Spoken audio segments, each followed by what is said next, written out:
Good morning, everyone. It's Lindsey Huddleston back in the building with another SPS Monday Motivation.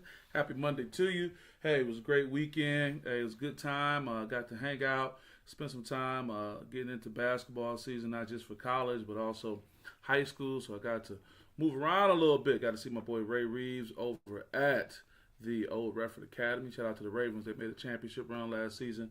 Lost in the championship game, but hey, keep an eye out for them. Then I got over to the west side, over near the Kalamazoo area. Shout out to my frat brothers I got to hang out with. Shark Love, Clarence, my Sands, my Purse, Van, Martell as well. These good guys, got to hang out with them. That was a fun time, but I got to spend time with Coach Kevin White over at Portage Northern High School. And, of course, the basketball that went on. But what are we going to be talking about today, folks? Thermostats and thermometers. Thermostats and thermometers. Who is this morning? It is the number one attendance earner, Michelle Mimi Watkins, always showing up ready to go. Michelle, you be ready. I really appreciate seeing you. Good morning. Good morning. Michelle, today's topic is thermostats and thermometers. Thermostats and thermometers. Lindsey, what's going on? You got something cooking? You know, what's happening? What we got? We got the thermostat here. Hey, it's that time. We talk about that, right? Personally, I don't keep my number there. I won't talk about my personal preference, where my heat stays at. I pay my own bills. It ain't like when mama said, boy, you better turn that heat down. So I put it on what I want, right? You got those thermostats right there that control things. And then you got thermometers. We'll talk about that in a second, that can check the heat. But this phrase was made famous actually by the late, great Dr. Martin Luther King. He said, be a thermostat and not a thermometer. So let's get into that. Let's get into what we're referring to when he talked about be a thermostat, not a thermometer. It actually came in his critically acclaimed letter from a Birmingham jail that he actually wrote on toilet paper. And that's amazing to do that he put his thoughts down that seemed to last a generation. We talk about definitions. Definitions are always good. A thermometer is an instrument for measuring and indicating temperature. Okay, what's the temperature? Get the thermometer out. Let's figure it out. A thermostat, on the other hand, is a device that automatically regulates temperature or that activates a device when the temperature reaches a certain point. So the thermostat changes the temperature. The thermometer, tells the temperature, and the thermostat changes. So that quote, be a thermostat and not a thermometer, it was a metaphor that encourages people to be proactive and influential instead of reactive and reflective. And that phrase came, as I said, during Martin Luther King's letter from a Birmingham jail. The phrase often attributed to Dr. King in his fight for social change. He was really getting at the church, with all due respect. This was not meant to be a political post. It just gives a historical aspect of where this come from. Dr. King begs her, referring to the church, he would call the church her, to become once again the thermostat that she was in her early days. Oh, that was Dr. King getting at it, right? Everybody say he was somewhat of a radical in some of his thinkings, if you look at that. Regulating the moral climate of society rather than merely projecting the temperature that society has already set. Thought it was great that we can talk about that. But from a psychological standpoint, in psychology, being a thermometer refers to the tendency of simply reflecting emotions and the behaviors of those around you, passively adapting to the environment without actively influencing it. Sometimes just kind of coming in and going along with things. Now, that doesn't sound good coming off of what the late, great Dr. King said about how you want to influence things. Thermostats proactively change things around them while the thermometer measures it. The thermostat changes it and the thermometer measures it. Say that 10 times, right? And finally, in psychology, being a thermostat refers to actively managing and influencing the emotional climate or atmosphere in the situation rather than passively reacting to it. So let me get right to it.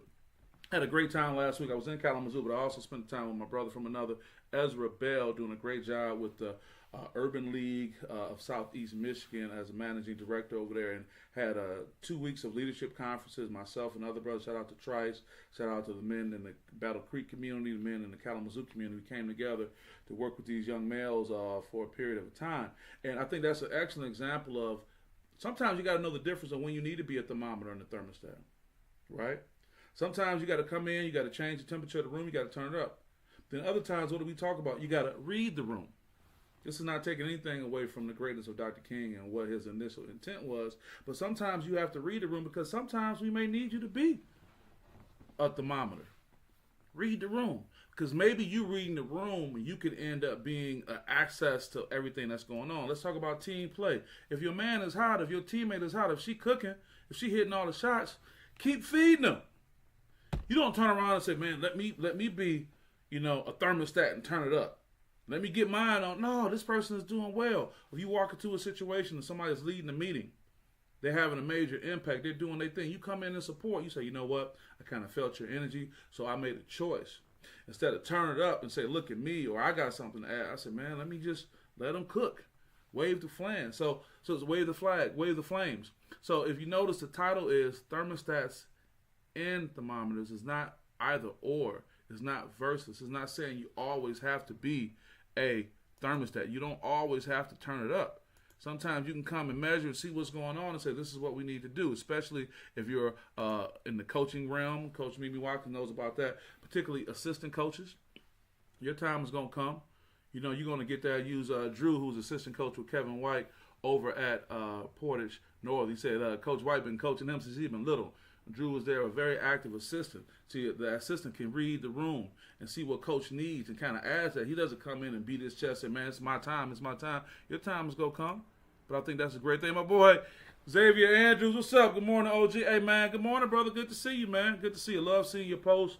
Love seeing you reflect on life, man, and I hope all is well. Talking about being a thermostat or a thermometer, you know what it is, man. You get in the game, somebody going off, having a heat check. What you going to do? He's a good guy. You go pass that rock.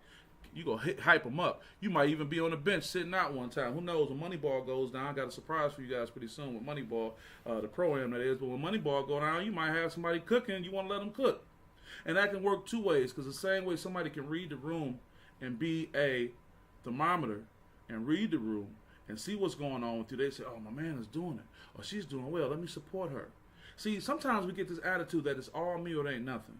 There's no success if you're not the one doing it. He said, oh, for sure, got to feed the fam. That's right. But see, look at that mindset. My brother said, this is an outstanding ball player, nice young man, one of the nicest young men you'll meet, whether on the court or off. But I just think we get away from that.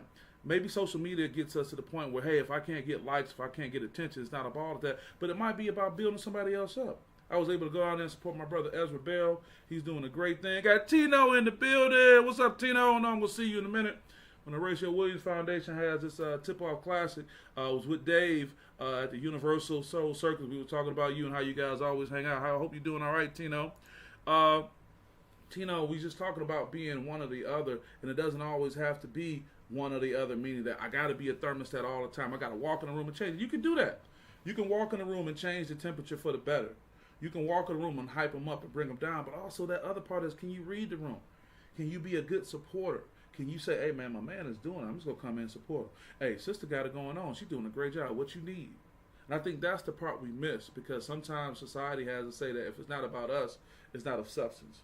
If it's not about us, it's meaningless. Sometimes the role you play is a supporter.